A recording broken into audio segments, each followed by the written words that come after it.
Today, I interview Trinity, and she shares with us about her mental health diagnoses, shares with us her journey, and the different things that have helped her. She offers lots of really good advice. Let's take a listen. Hello, everyone. My name is Stephanie Mitchell, and I am here with my good friend Trinity. And she very kindly agreed to let me interview her for my channel, Mental Health Sharing. So, Trinity, how about you tell us a little bit about yourself and why you're here today? Okay. Hi, so my name is Trinity Payne, and just a little family background. I'm one of 10 children, and I grew up in a very big Catholic family, and we were in the choir at our church, and which I know is similar to Stephanie's story. So kind Yeah. of a fun bonding moment for us. Yeah, so I have struggled for most of my life with um, mental health issues, especially anxiety as a child, which I didn't know it was anxiety when I was a child. I definitely just thought I was a big worrier. Um, and I kind of grew up uh, not just with a kind of a grin and bear it type of mentality from just the way that's just what my family culture was. So it kind of made it hard to seek help until it actually was my husband, after I had given birth to our first child, that he's like, I think maybe you should talk to somebody. And so he was a really, really big support in helping me find myself and trying to figure out how I can better help myself to lead a happier life. So, yeah, that's the beginning. Well, that's great. Thank you so much for sharing that introduction. I'm so glad that you have some good support in your life. And so, are you ready to dive into the questions? Yes, I am. Okay, perfect. So, all right, let's start with what is your mental health diagnosis and how do you feel about it? Okay. Recently, I've been going to therapy for over a year now, and I was recently diagnosed with dependent personality disorder with anxiety, depression, and OCD tendencies. I was also diagnosed after I gave birth with postpartum depression and postpartum anxiety. And this past year, I've had recurrent miscarriages, which have caused chronic pain and trauma and stress, as you can imagine.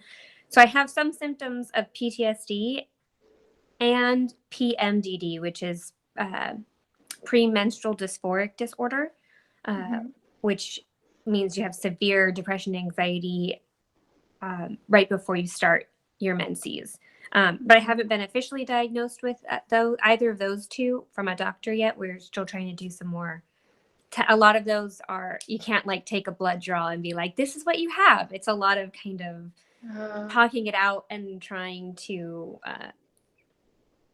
you know, almost like, journal and track and see what it is, especially for the PMDD, okay, because that's dependent upon your cycle. But the interesting. dependent personality disorder and anxiety and depression are my three main uh, diagnosis. The anxiety and depression kind of go with the dependent personality disorder, which is one of the personality disorders, which is my therapist said it's one of the good ones because it means you're just a Oh. really nice person. I'm like, that's nice. um, Honestly, like I feel relieved getting a diagnosis because it helps answer some questions, and I feel like I can now do some more research and figure out like more tailored coping skills instead of just generic, here you're having your anxiety, do some deep breathing, like kind of figure out, well, maybe what it is that I need to do. And then it has helped me become more aware of what triggers me in those reactions. So being a dependent personality disorder, uh, it means you have excessive difficulty in making decisions, like everyday decisions, which I'll get into more with some of the other questions. And you allow other people to take responsibility.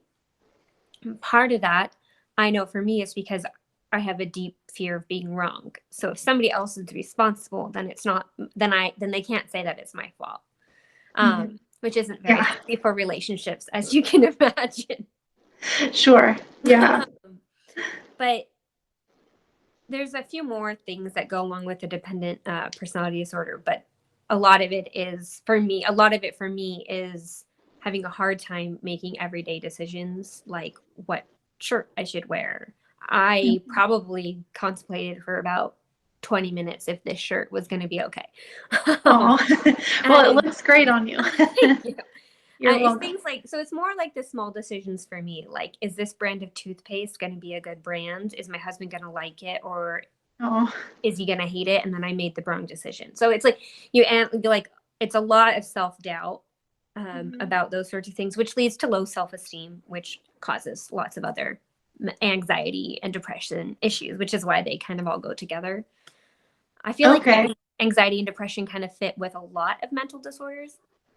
Mhm. But knowing if you have a disorder, knowing how you can help yourself get out of a depressive spiral is what I think has been most helpful in me actually getting a name for my diagnosis. Also, I said, I wrote this down earlier. I may be crazy, but at least like I'm not making it up. Like it's not just in my. I mean, it is just in my head, but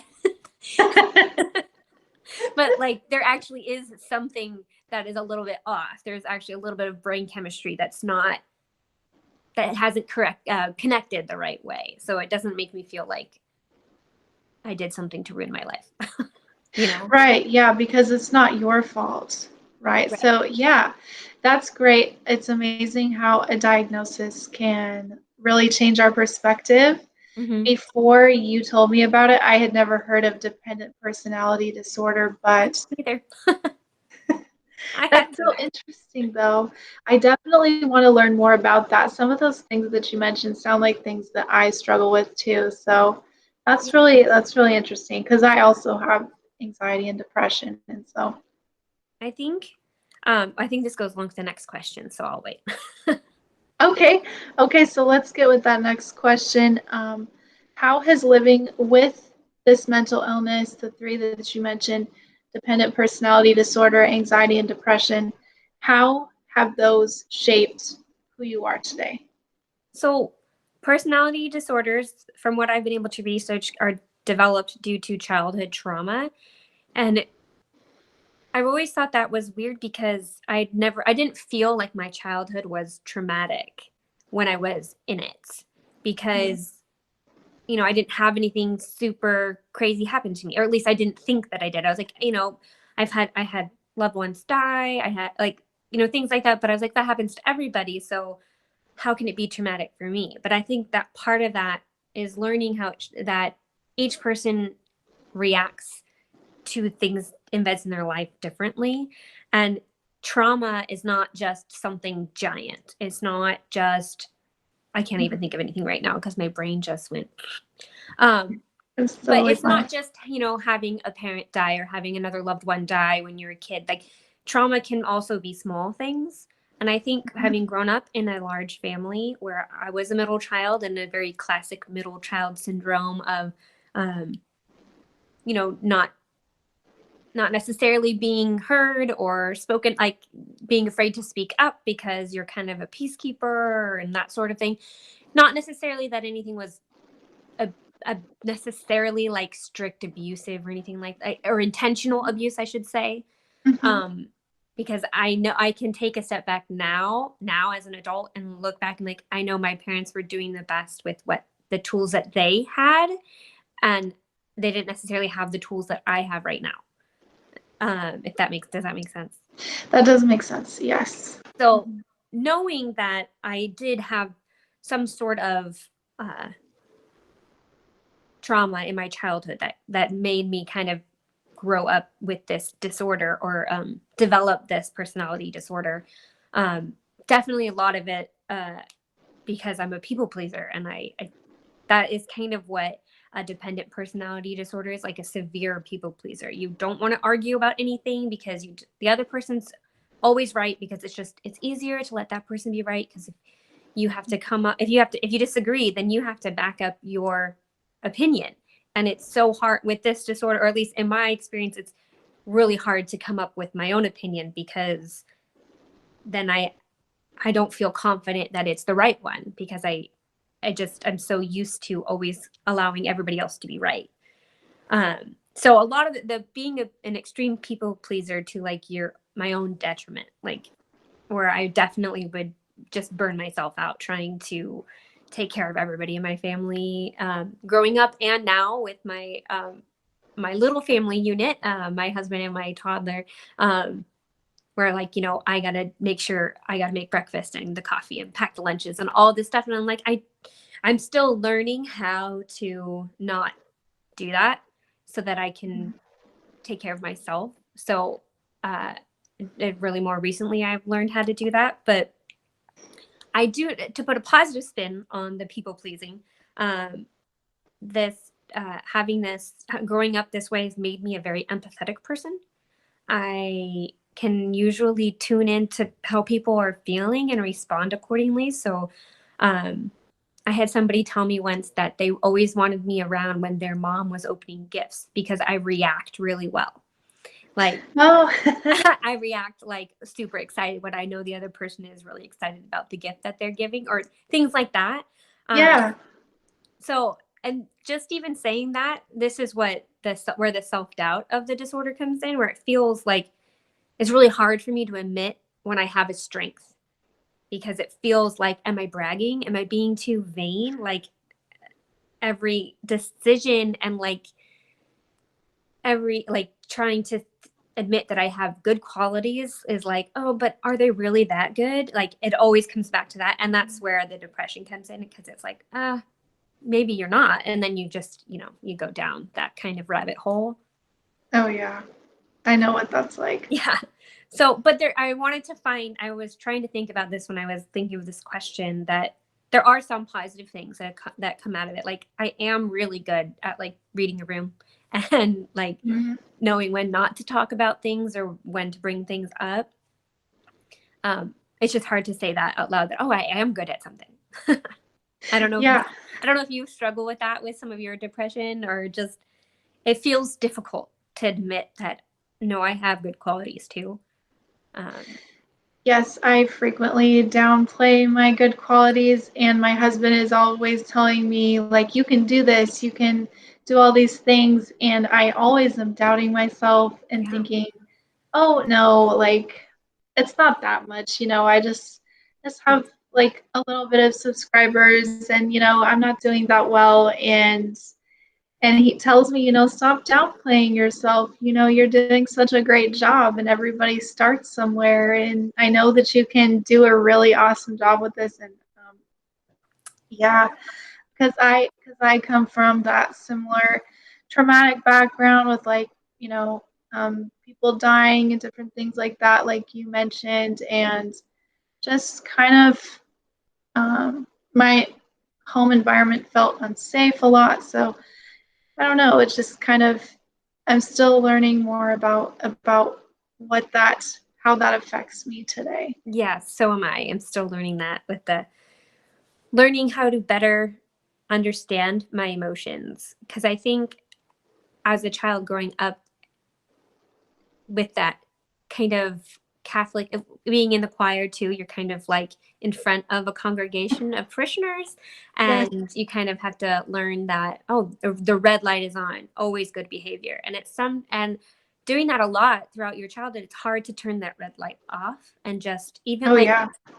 just with my husband, I'm like, I don't know how to just, I don't even know what is myself, just myself without the red light. Sometimes, like I Yeah. mean, not all the time. I think it comes in waves.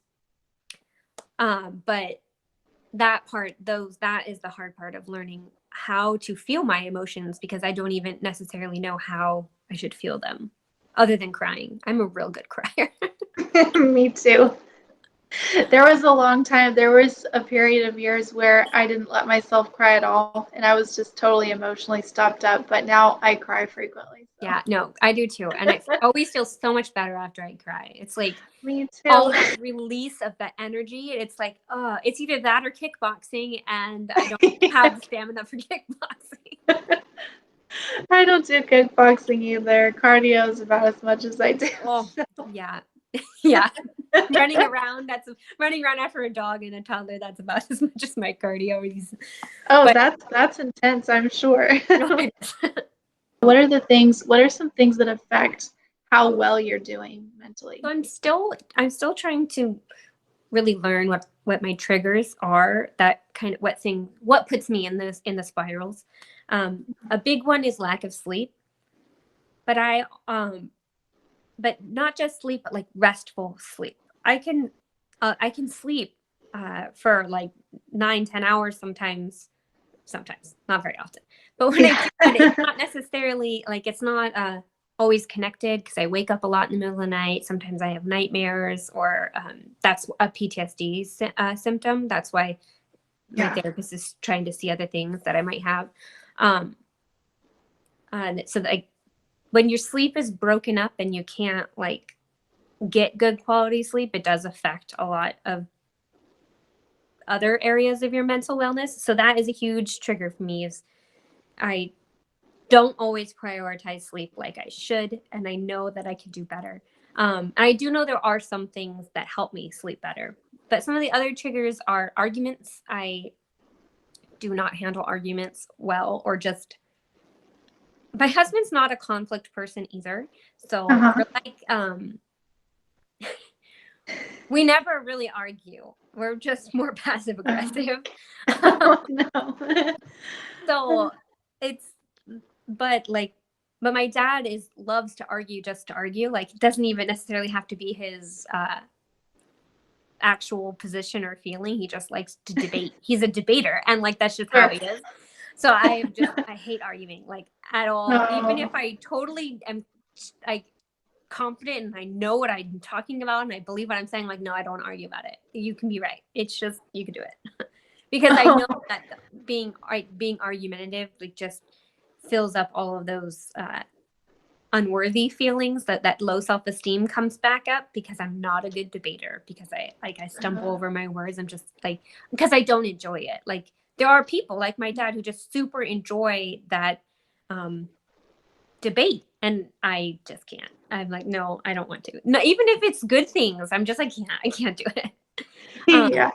the other kind of trigger is criticism. I don't handle criticism well, and I know that reflects back on the dependent personality disorder. Because if you're called out of doing something wrong, then everything else has to be wrong. You can't be doing anything right. If you're doing one thing wrong, then Oh, everything has to be wrong. So it just that usually I can like go dig myself down into a deep hole when I can, if one thing can spark it. So you can't get away from criticism like that. That is something that's just in your daily life, because everybody makes mistakes. So I'm trying to learn grace for myself, to allow myself to make mistakes and everything with not do everything perfect. I'm probably a perfectionist and trying not to be too. So I know that's yeah. also a difficult thing, but I haven't quite discovered all of my triggers. But those are some that I'm learning to deal with. Well, thank you so much for sharing. Yeah, that criticism one. I remember one time in community college, my biology teacher marked up a paper I had written with all this red ink, and it was very traumatic for me. Yeah, I remember going home and crying as a 20-something-year-old to my mom, because you're like, I failed. telling her It. This is it. My to college this career's over. day. Yeah, I was like, this red ink, seeing red ink for me is still kind of triggering because it makes me think like I messed up so bad, Yeah, and that for definitely. me, grades were huge. I had to have the perfect grades, the perfect GPA. If I got an A minus, I was upset type of thing. So Yep, I definitely feel that. One of my college classes I got, um a D on an exam. And I was like, no, there's no way. There's no way I got a D. How did this happen? And literally everybody in the class got a D or an F. So I was like, well, it obviously wasn't just me. Like, it wasn't just No. me who failed, but it was like, I have to drop this class. I can no longer be in this class because I got a D, and that has to just be wiped from the record. It could never have happened. Yeah. That was really difficult for me. And I remember then I was super proud. That was one of the moments I was like, no, I'm going to work extra hard. And I did. And I ended up getting an A in that class. But also, Wow. the whole class got together and was like, to the professors, like, you need to change your tests, because if everybody's getting a D, then there's not a lot of like teaching going on. So No. it was a really growth experience for me to realize that I can get a D and not be a total failure. But it was really hard. I was, Yeah. yeah, yeah. That's Those the lessons only are D I've ever hard. had in my entire school career. Wow, that's impressive. I think I had more than one. But yeah, it was so upsetting. Very It was upsetting. always very upsetting. So, okay. Um, Here's a question I wanted to ask is how does your mental health struggle manifest physically for you? Like what kinds of things show up in your body? Because I've noticed that with myself, like sometimes my leg will hurt or like my stomach will hurt or I'll get a headache or something. So Yeah. what are some things for you? So I get chronic pain. Mostly in like the sciatic nerve, so like from your hip down to your foot. Oh Um, no. and sometimes I can't walk when it gets really bad. Hmm. I'm like, I can't. So I feel this is where it's hard because I am a mom and I have a toddler, and I'm like, I can't even get down and play with you right now because I am in a lot of Yeah. pain. And and also in the shoulders. So I know that is like stress tension where you like, because Hmm. I like clench my whole body when I'm stressed out. I don't know if you do that. Like I sometimes even Yeah. clench my jaw, and I'm like, oh, my teeth hurt. What am I doing? Um, Hmm. it's hard for those sorts of pain because not a lot of pain medications actually help because it's neurological. It's not like an actual real, I mean, it is a real pain because you're really feeling, Yeah. but it's not like a muscle ache where you can take an anti-inflammatory and help it relax because it isn't actually inflamed. It's a nerve thing. So Hmm. there are drugs for nerve pain, but they cause other side effects that I'm not always willing to go into. Um, Right. I also get GI distress, so a lot of my anxiety shows up in my stomach, and I just Hmm. like, which makes it difficult to eat foods where I'm like, I just want to eat like whatever I want, but it doesn't always work out that way. Um, Yeah. and then migraines and nightmares. I do get the headaches, and the nightmares are usually cyclical, like towards the end of my cycle, like right before I'm about to start again. Like I get bad migraines, and it's kind of, I haven't tracked it enough to be like 100% sure, but like Mhm. that's usually when it happens. And I don't know how, if it's related to like hormonal imbalances or the stress. It's hard because sometimes, I mean, I'm usually stressed like all the time, so I hear you. it's hard I hear to, you. I'm I don't working know, on it. am I just stressed out or is there something else going on? Yeah. Well, that's some interesting physical symptoms. That sounds like a lot to deal with, but It is. so what do you do to cope with those things? I usually just grin and bear it and try to fight through, which I know is not the right thing. It's not the healthiest thing to do. But sometimes I have to because I have a Yeah. toddler and I'm like, well, we have to go to the grocery store. We have no milk. Mhm. Which Yeah. the best thing, I don't want to say COVID has been a good thing because it's not, but grocery delivery is amazing. Yes. It is so That's amazing. I amazing. love it. It changed my life. It's changed my life too. So that's very helpful. For especially when I have other, I'm like, I don't want to drive. I don't feel like I'm confident enough driving my toddler around when I'm having pain. So it is kind of limiting sometimes, or I feel like it's limiting sometimes, where I'm like, oh, we're just gonna go watch TV. But Yeah. he doesn't like TV. I'm like, come on, Oh, what? let's watch Mickey Mouse. Come on. He's like, no. I'm like, fine, we'll Too read books funny. instead. Yeah. But I do on those days when I am feeling really in pain, I usually go to bed at the same time he does, which is 7:30, and I just go to bed. Or I'll like take a bath. Oh, I'll take a bath. Like I do a lot of Epsom salt baths to try and help relax, oh and yeah. um, that helps a lot. Or at least it helps the rest of the other parts of my body that are not in nerve and not in nerve pain, that to relax, so that I can relax the nerves. Good. It doesn't always work. Like, just in honesty, like, it doesn't always relax me. Sometimes the self-care things that I try don't work, but Yeah. I know that trying them is something that I'm doing something to Hmm. help. And in the long run, it will help, the making the habit and the practice of trying to do something to take care of yourself will help in the long run. Yeah, like telling your brain like it's okay to take care of myself. Yes, exactly. That's like a whole. It has been a whole mental It's shift for me recently. Yeah, me too. It is a mental shift. Mhm. Okay. And then what does progress with your mental health look like for you? How do you know that you're making strides with it? So I have discovered that progress is not linear.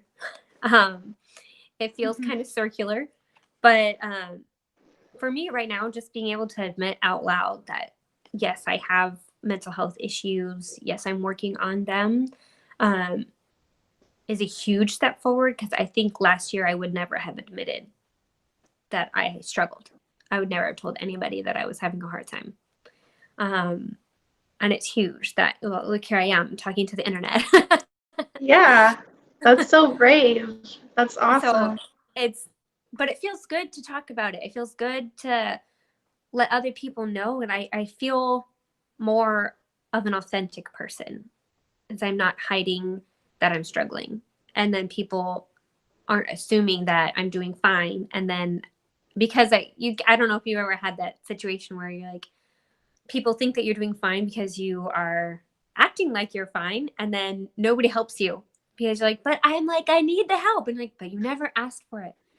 So that's where I'm like, let's be a little bit more real. Let's be a little bit more honest with myself too, not just with other people. I need to be honest with myself that yes, I'm struggling, and it's okay that I'm struggling. That doesn't mean you're a failure of a human being. It means you're a human being, and human beings Mhm. struggle. So Yeah. that has been just learning that it's okay too, that if I do go back into a spiral, it's not starting back at the beginning. I'm Right. Yes, it may be like a little dance of going 2 steps forward, 1 step back sometimes, but Mhm. knowing that this is going to be more of a lifelong journey versus I'm going to take this medication and be better next week, because Mhm. I don't think it doesn't work that way, which is kind of disappointing. Yeah. I know. Yeah, kind of disappointing. Yeah. Yeah, for sure. Well, thank you so much for sharing that part where I didn't realize that you didn't used to tell people about this kind of stuff. So that's really brave that you're here with us today to share with everyone. I've definitely gone through that journey. I used to hide everything, and now I'm very open with people. And I have found that when I do that, other people are also comfortable sharing.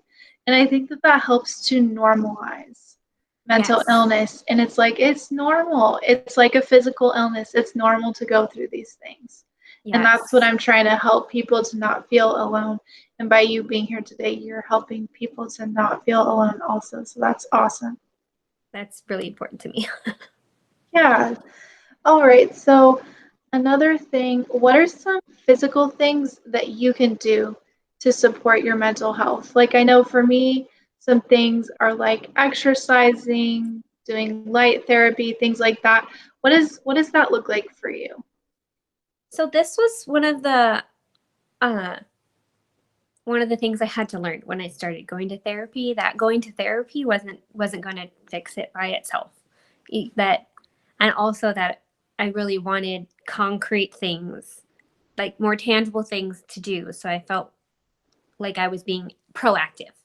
Uh-huh. And exercise is one of those things for me. It's really hard on the days when I'm in pain and I can't actually do it. So I do a lot of walks with my boy, and dance parties. We have dance parties, those sorts of things. And I like to include housework as exercise because sometimes it's very intense. Oh Um, yeah. and sometimes that's all the energy I have is like I am going to vacuum the floors, and I know that will get my body moving, but that's all I have the energy for. But I also really like doing yoga, or yoga like stretching exercises. I like the um, I don't know the actual yoga term, but the more calm ones where it's like the Okay. slow stretches. Um, Yeah. vinyasa, I think that's how you say it. Oh. Or the restorative type yoga poses versus the like really intense postures. Like I can't do handstands. Um, Me neither. and I don't feel the need that I have to.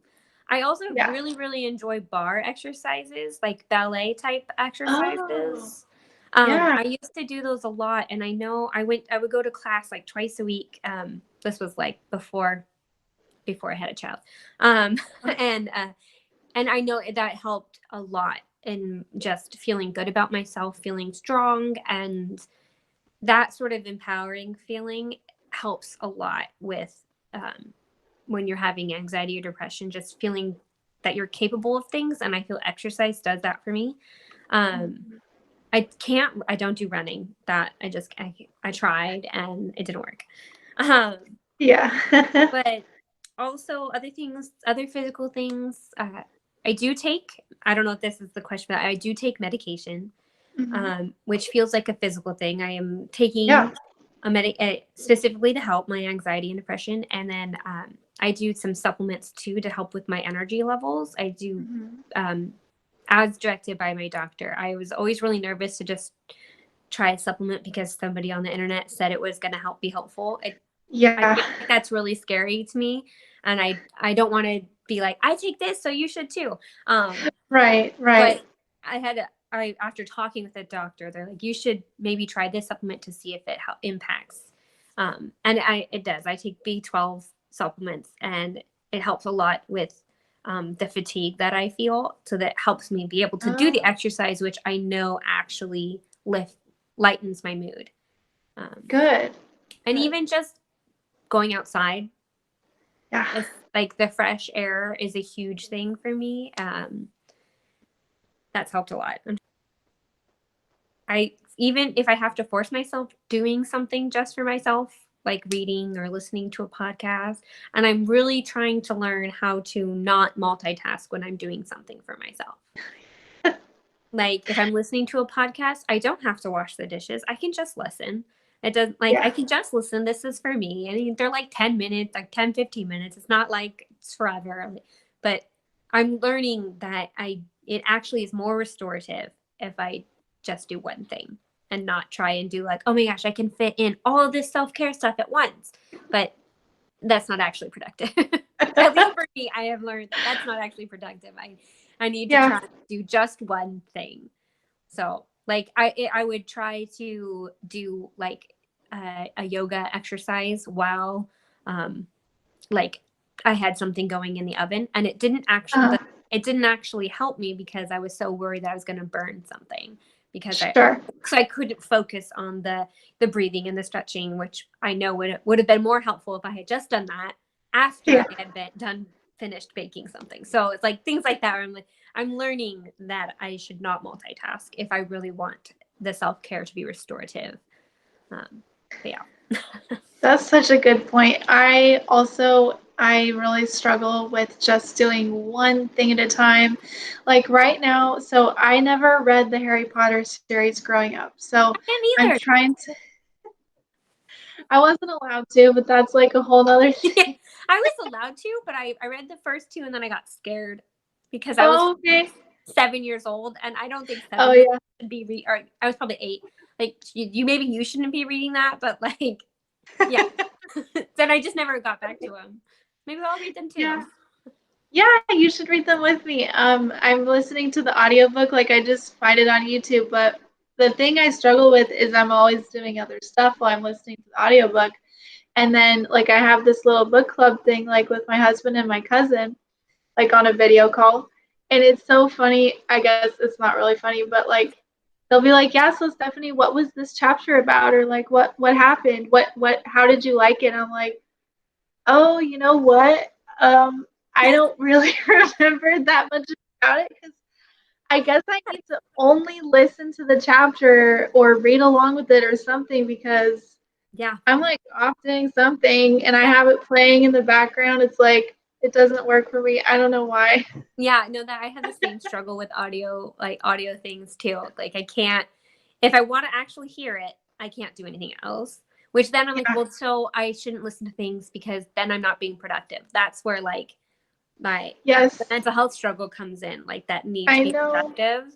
Yeah, Um, me too. so it is a learning curve, learning that you don't need to be productive all the time. No, actually, it's so productive to relax and take care of yourself, isn't it? But It it's is. so I'm still training myself that that's a thing because Yeah, exactly. That yeah, even exists. That other yeah, people can do that. It's so weird because like my husband does that so easily. I Like he'll know. just come home I and he'll do. sit on the couch and be like, "I'm gonna watch the baseball game," and he'll turn on the game and just watch it. I'm like, "That's it? That's all you're gonna do?" Like that just stresses me out. I'm like, "How do you do that?" Yeah, I know. They're so good at focusing. Maybe someday I'll get better at Yeah, it. I'll I keep I'll feel keep part of it practicing. might be like a little male female type just brain wiring too, but like Yeah. it's definitely inspiring. I'm like, I want to be like that. I want to be able to just do the one thing. I mean, I'm not gonna lie. Sometimes during making dinner, something like that, multitasking comes in Yes. really really handy because I can cook multiple dishes at once and Yes. doing all this stuff all at the same time. I can be on the phone with somebody. It's fine. Sometimes it comes in handy, but like when you're trying to relax or self care, like that is when I need to learn not to. Yeah. Absolutely. Yeah. Me too. Me too. So I can definitely relate. So let's see. And then I wanted to ask you, what is it like to live with your mental illness? And also, what are some daily struggles that you face with it?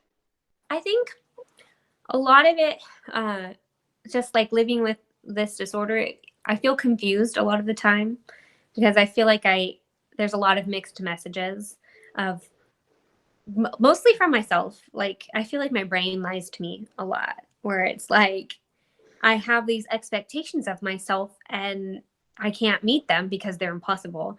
And then since I'm not meeting them, my brain's like, well, then you're just failing life. And so it's a lot of that, but I'm not. So like, there's a lot of inner dialogue going on all the time, and sometimes I just want everybody to be quiet in there. I'm just kidding. There's only one of me. Um, Yeah. I didn't mean to make light of that. Um, Oh, no, no. but it is like that decision paralysis is a huge part of my everyday, and it makes it difficult sometimes to just like make it's difficult to make the decision. Like I struggle a lot with dinner time. And I know like growing up in my family, dinner time was always really important to my parents. We always waited to have dinner until everybody was home, and so everybody could have dinner together, and everybody talked about their day. It was mostly pandemonium because there's like 12 people and it's really loud. Yeah. But like it was always important to them to it was always stressed the importance of having family dinner time. So now that I'm in my own home with my husband and my child, dinner time always it feels a little bit there's like a stressor on that of Oh, okay. it needs to be perfect. So I stress out a lot like is everybody gonna like this dinner or is it gonna be disgusting? Do I need to I so every day and I'm getting better, but I feel like I have to text my husband around in the afternoon and be like, is this okay if we have this for dinner? Like I have to ask his permission, even though he's like, I don't care. Like you can eat anything. I will get my own food. But it's like one of those things where like it's not a big deal to him because that's not that he didn't grow up with family dinners, but just like it was never that perfection or that image of perfection that I feel Yeah. that I have to create. So Mhm. this is something I just through therapy realized that is one of, for some reason, a super big stressor for me, which seems like such a silly thing, but it like plays such a huge role in my all day long. I'm stressed out about what am I going to cook for dinner, and then I like agonize. I need to have it ready at exactly 6 o'clock, right when my husband comes home, so that it's ready and we can sit down and eat, and everything has to be perfect. And my child cannot be screaming at 5:30 because he's hungry because dinner's at 6. It's like, so I know, Yeah. and also just having a toddler at dinner time is always stressful anyway, just because toddlers are toddlers and they're Mhm. learning about things. But it's that has been like a huge part of just making the decisions of like everyday little decisions like that, where I'm like, oh gosh, it it can be very overwhelming. So there's been a few experiments that my therapist has forced me to do. I didn't want to do it, but she's like, out of the goodness of her heart, she's like, this will help you. Where she's like, I want you to not make dinner and not tell anybody. Like, just don't make it. Don't make it on time. Like, it's going to be okay, and see what happens. Did anybody fall apart? Did anybody have a meltdown? Is everybody still alive? And everybody was alive and everybody was fine and it was fine. So I just have to Uh-huh. like remind myself, those are the things, like those sorts of things I have to remind myself that it's not the end of the world.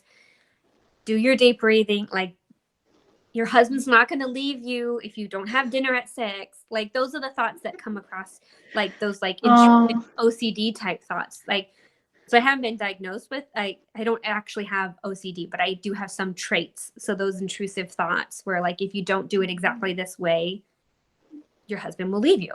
Like, those are thoughts that I have, even though like, he's like, I'm not going to leave you. What's wrong with you? I'm just kidding. He doesn't say it that way, but it's like, Right, he's right. like, I would never do that. And I know he would never do that.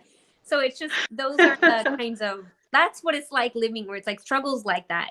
If I can't think of another example besides dinner, but a lot of it revolves around food, because I struggle with food a little bit, just because all the anxiety causes a lot of GI problems. So then I like, Oh, eating is also stressful, and I love food so much. So it's hard when you, it's something that you love and it's like, oh, but it's also causing me stress.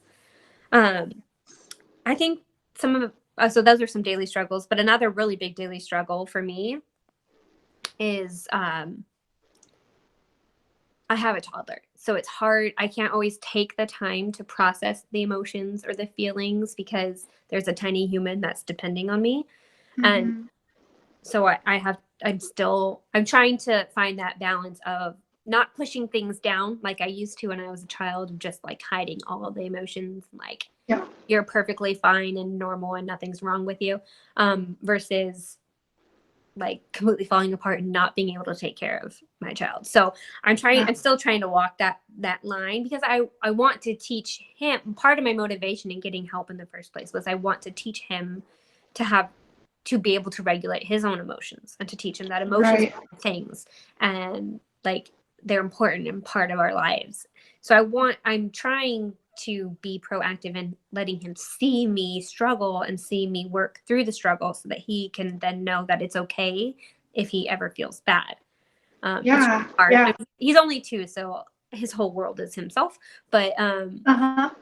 um, but I want him to see that mom needs a break, or mom's taking some time for herself, because she's taking care of herself too, and you need to take care of yourself. Like, I want to instill these things. So that's like a big motivation, but it is a struggle in the moment when I'm like, I can't handle life, and I like text my husband probably 300 times a day and be like, please. The other day I literally told him, like, I can't do dinner, you must come home and bring Chipotle. Oh, good. That sounds good. It was delicious. Awesome. So it worked out. It worked out, because he was like, absolutely, I'm coming home. I'll leave in a half an hour and I'll bring Chipotle. So um, Good. I have to learn that it's okay to ask for things like that too. Like, it's not the end of the world if I don't make dinner every single night. Like, it's okay if we get takeout. I'm not destroying my child's like perfect nutrition. Like, it's okay. He can Right. have a French fry. It's Yeah. gonna be all right. So Yes. those are things. Those are some. I mean, I know a lot of that is a lot of moms struggle with things like that too. Just the mom guilt of, am I doing all the right things for my child? But a lot of it, I had these same feelings even before I had a child, and where it was Mhm. like, that's why it feels it's a little bit more overwhelming. Not that saying mom guilt isn't hard, because it sucks, but Yeah. that idea of I need all my decisions to be perfect, and I want them to be approved of, and like that excessive need for reassurance and approval. Um, and when I say excessive, it's very excessive. Like, should I buy this shirt? It's just like a plain white t-shirt. Should I buy it? Like, I don't know. Like, does it matter? Does it matter if my husband likes it or not? Absolutely not. It does not matter. Um, Yeah. but I need to ask. I need to ask. So that Mhm. those are some things. I can so relate to so many of the things that you said. I have not been officially diagnosed with OCD, but lately I've just been feeling like maybe that's what's causing some of my excessive intrusive thoughts Yeah. and just ruminating, like in the dinner thing, because when I grew up, same type of deal. Dinner time was super important. Everybody had to be there, and it was like all around the table. I can remember one time when we watched a movie during dinner. The rest of the time, it was always at the table. Yeah. Say prayers before you start eating, all of that stuff. And every night, my mom would cook dinner, and so I don't cook dinner every night. Like sometimes we have leftovers or things like that. But I started doing this date night at home with my husband like since COVID because we can't really go out to eat. Yeah. And so it's like I've I found myself being really perfectionistic about the meal and just like obsessing over the details and apologizing if the dinner was not perfectly done at a certain time. Like, oh Yep. my gosh, I'm so sorry that it took 20 minutes longer to cook the chicken. I'm so sorry. And he's like so confused why I'm apologizing. Like, why are you saying that you're sorry? Yes. Yes. Did we marry the same person? And I love it. They're very supportive. But sometimes I'm like, Yes. no, just like, I want you to step inside my brain just for a second. And I do the same. I ask for permission for way too much stuff. Like, Way too I much don't, stuff. Way too many I things. don't know. Yeah, I don't know why I do that because I lived on my own for a while, for like maybe 4 years Oh, that is a long time. before I got engaged, got married, all that stuff.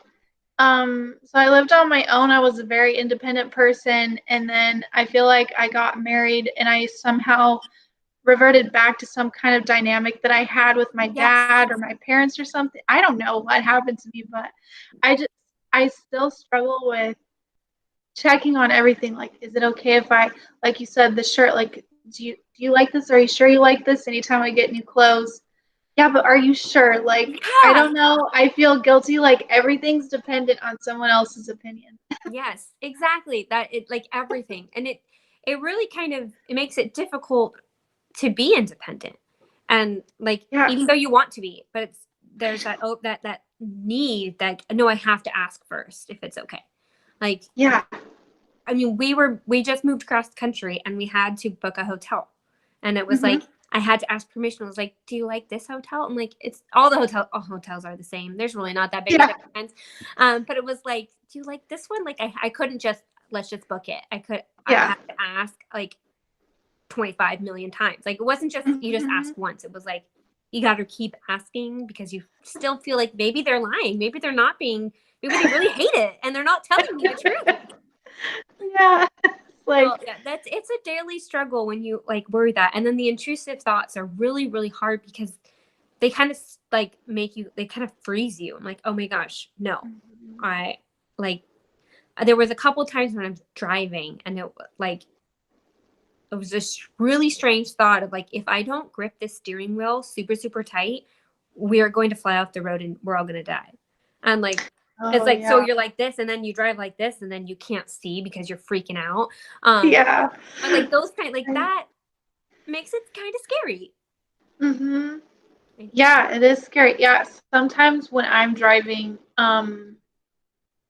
I'll have to focus a lot because I'm like, what if something bad happens while I'm driving? Like I'll have anxiety while I'm driving. Like I don't know. Yeah. I need to chill. We just need to learn how to chill out. Yeah, Yeah, that is, I mean, it's that's the just thing. That's driving. where I feel like forcing myself to do the self-care things is like, I'm hoping building like pathways in my brain, telling my brain that it's okay to relax. And Absolutely. that it's okay to not be in control of all the things, even though I feel like I have to be in control of all the things, because if I'm not, that's the other thing where this my OCD tendencies go into, or I have to have an itinerary for absolutely everything Mhm. all day. Every minute needs to be planned out, or else we're going to be wasting time. Or I need to know because I need to prepare. A lot of it is Mhm. because I need to prepare myself for like whatever anxiety I may feel in that new situation.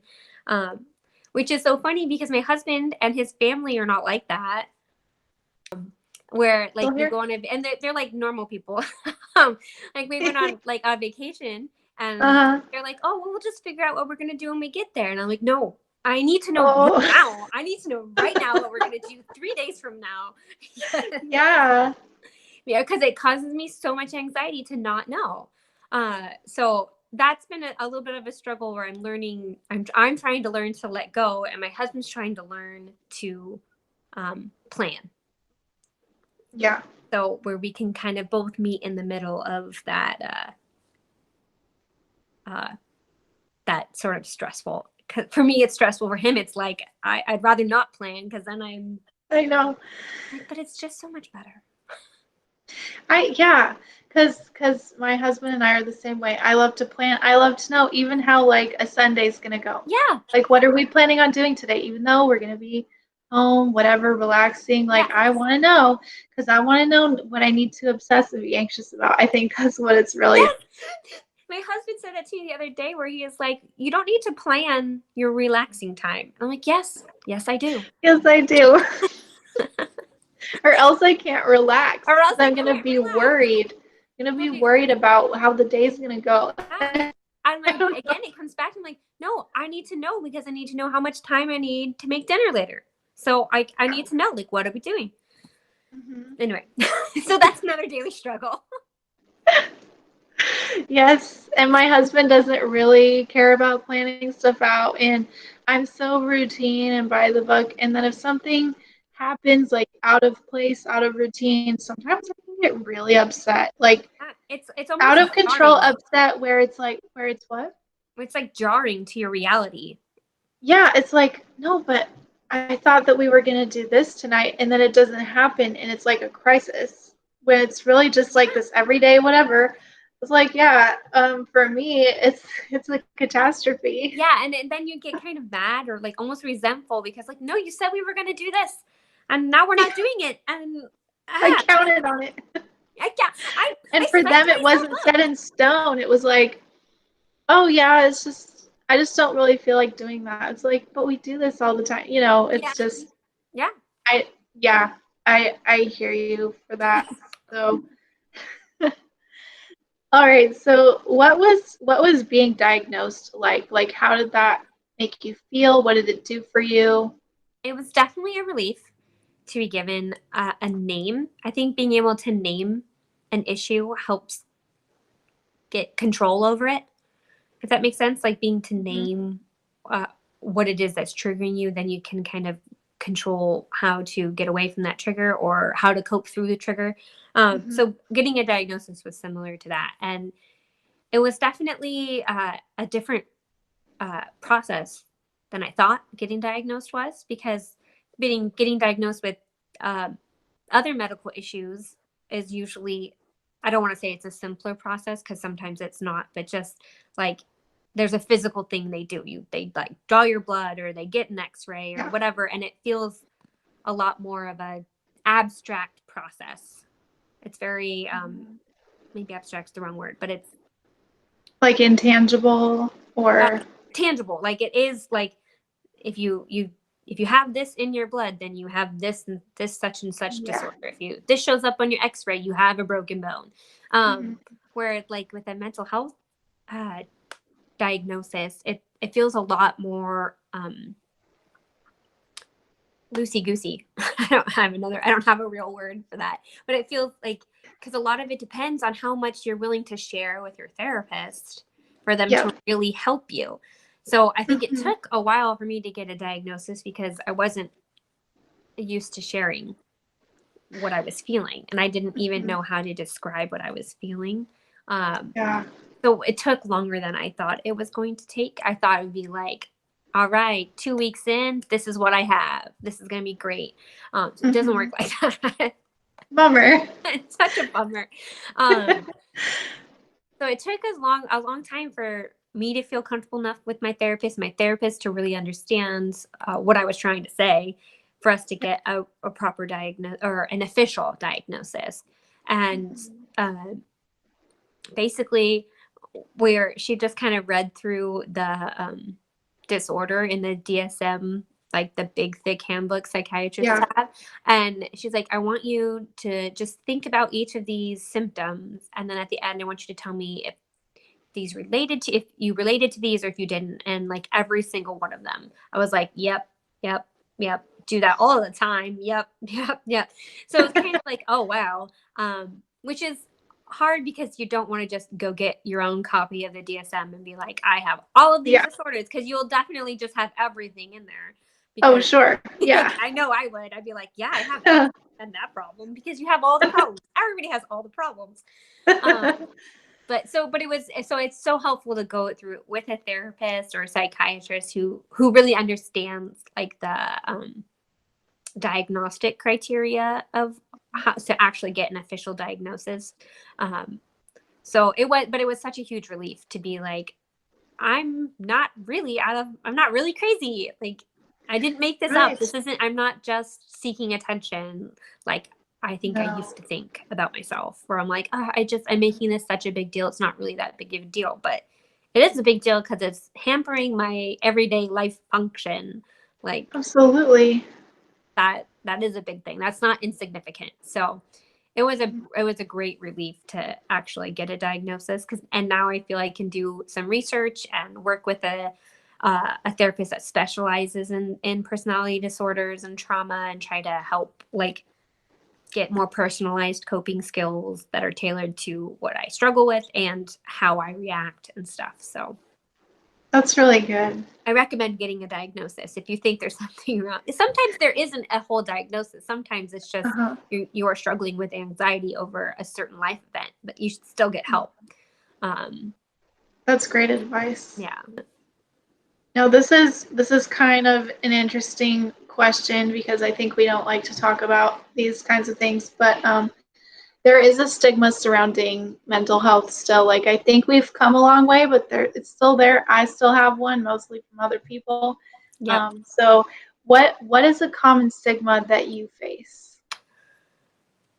I feel growing up in a large Catholic family, I think in faith communities, there's still a lot of stigma with mental illness because, oh, you're just not praying hard enough, or you're not, your faith isn't strong enough, and that's why you're struggling. And I feel like that's very detrimental to people Oh with mental yeah. illness, because a lot of it's not their fault. It's like you wouldn't tell a person with a broken bone that they didn't have a strong enough faith, and that's why their Mhm. bone is broken. Like that's not how it works. The brain is a part of the body, and the body is a physical thing. It can have problems. And Mhm. I so it I that is a really big a stigma that bothers me, that makes me feel difficult, or makes me feel like uncomfortable in sharing in a lot of groups, because I have a lot of faith groups that I or circles, I guess, that I'm in. Like, it doesn't always feel like a Yeah. comfortable place to share that I am struggling with mental issues. Um, Mhm. Also, I think like the previous generation, they almost, and I know it's actually goes back and back and back, where it was like you only had mental health issues if you were really crazy, and you never admitted it Mhm. otherwise, and you never went to see a therapist unless like you had a real problem, which is dumb Sure. because everybody's like, these are real problems. Yeah. um, Yeah.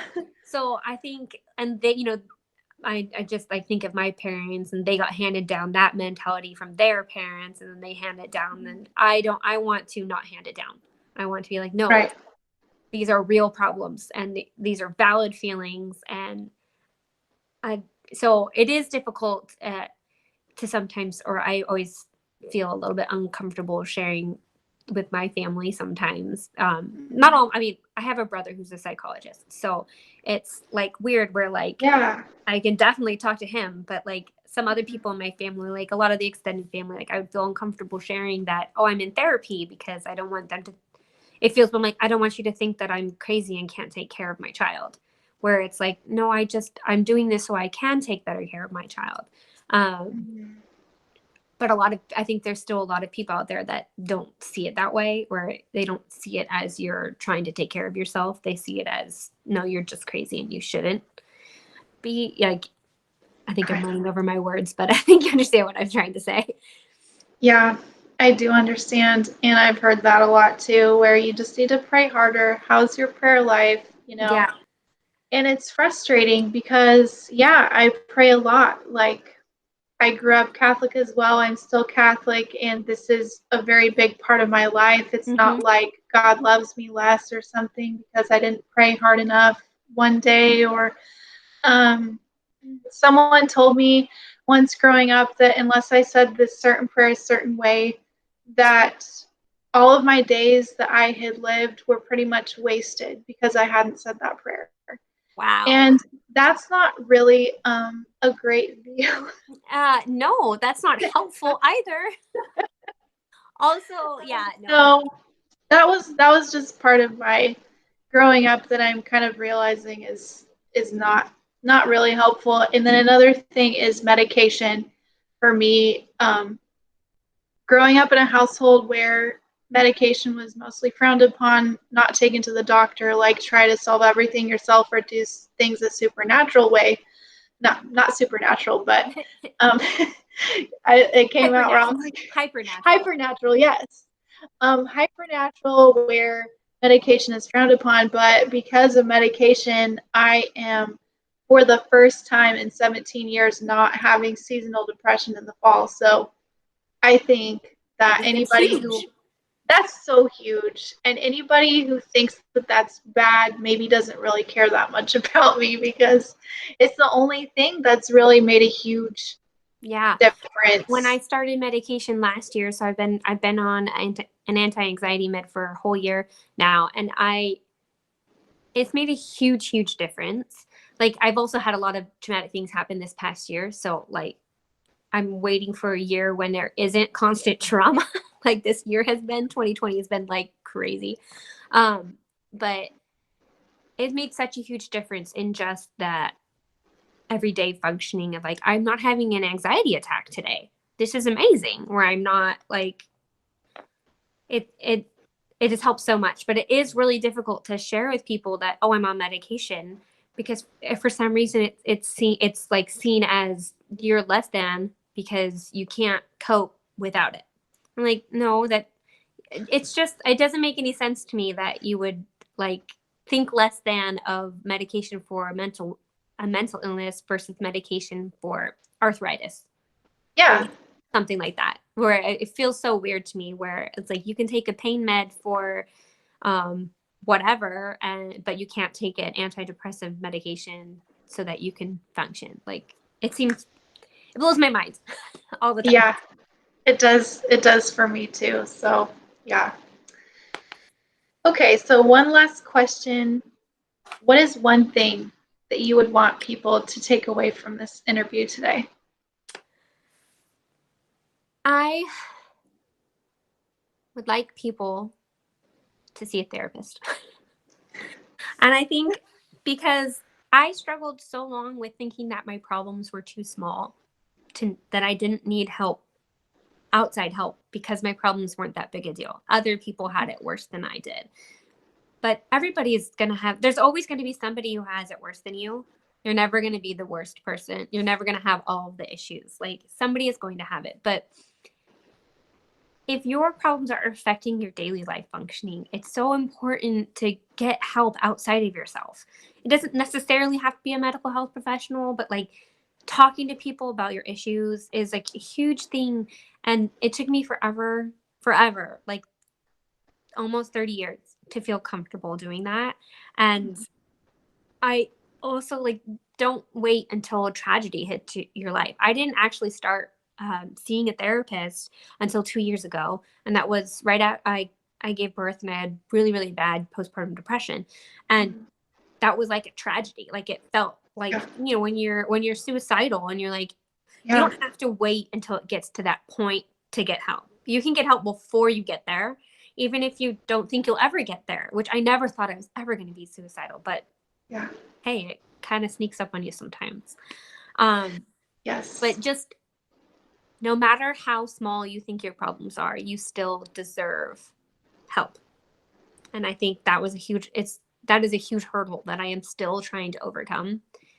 That you deserve it. You are a Absolutely. worthy human being and you deserve it. So that is what I would like people to take away from all my ramblings today. Well, you did such a great job answering all of the questions that Yeah. I had for you. Thank you so much. And that was such good advice. And I learned a lot from you today. And I Awesome. just learned that we have so much in common, So much in even common. more It's than I kind of freaky. even more than I realized. So that's always a fun discovery. I learned so much from Trinity today as I was interviewing her. Thank you so much for watching.